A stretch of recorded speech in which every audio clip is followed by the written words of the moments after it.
Greetings collectors and welcome to today's retro game review.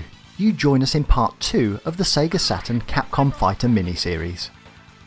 We're taking a look back at Capcom's fighting games for the Sega Saturn. Expect Street Fighter crossovers, Marvel and Darkstalkers, all battling it out on behalf of Capcom. 1995 had already seen the release of Street Fighter the movie, the game, and Capcom fans had been left a little flat by the experience. The same year though, we also knew that Capcom's new fighter would be out, X-Men: Children of the Atom.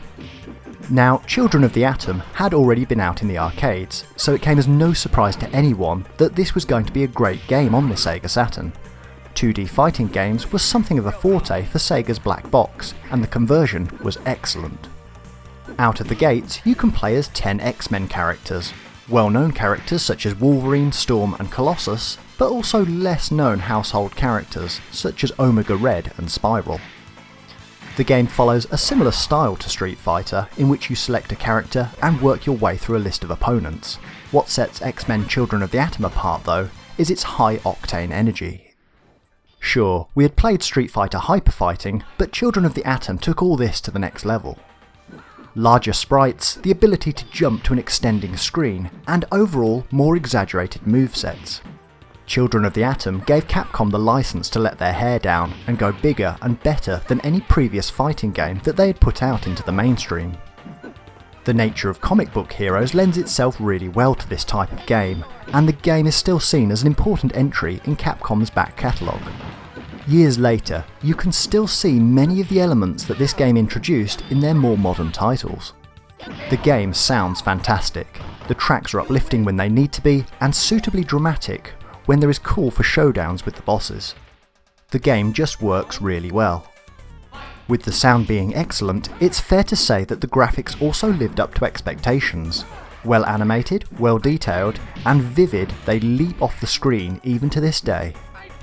We've seen many incarnations of the characters over the years, but I'm pleased that Capcom and Marvel decided to go with the 90s cartoon of X-Men as the base template for their designs. In terms of gameplay, Children of the Atom feels reasonably well balanced. Silver Samurai can seem a bit overpowered, as does Omega Red. However, characters such as Psylocke are given extra speed advantages to compensate. Activating the special moves is always fun, and it feels reasonably intuitive to get into as a fighter. The game isn't perfect by any means. Previous Capcom games always felt a little more contained. Children of the Atom literally lets you jump from one side of the screen to the other. It produces a very different experience to the Street Fighter series.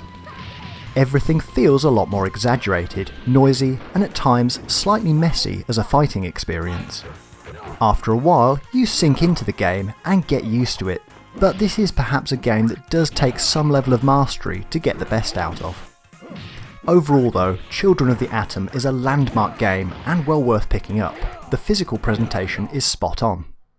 The cover artwork is typically marvellous, and this all flows through onto the CD artwork and of course the well presented manual, stocked with useful player-by-player tips and movesets.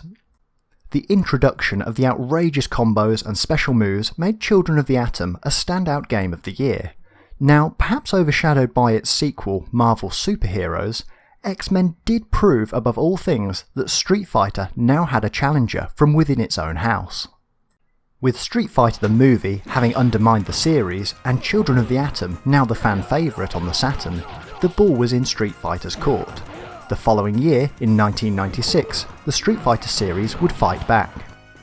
The Street Fighter team would fight back with a landmark entry in the series. The age of Street Fighter 2 had come to an end. The rise of Street Fighter Zero was coming. Join me in the next episode as we take a look back at Street Fighter Zero for the Sega Saturn and find out how Capcom transitioned from a failing 32-bit entry into a best-in-class fighter.